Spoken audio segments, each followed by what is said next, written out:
Пока готовят мой рамен, я хочу осветить Daily Mart города Якутска. Мне очень нравится здесь. Здесь все в восточном таком азиатском стиле. Это японское, корейское, китайское. Ну, все в таком анимешном стиле. Я уже показывала, вот,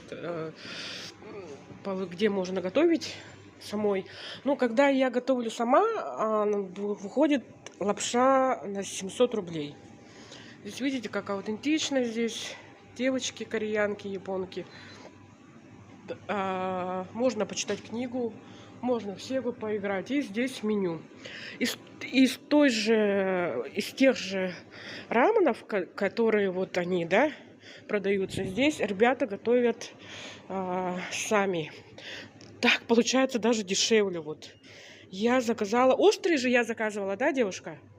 Да, острый chicken spicy, да? Или spicy рамен. Вот я заказала 588. Я думала, это намного выгоднее. Тут можно, оказывается, еще выбирать, что можно добавить. Видите? Так что мне очень нравится после работы. Тут даже можно самой набрать суп. Как вкусный. Вот здесь.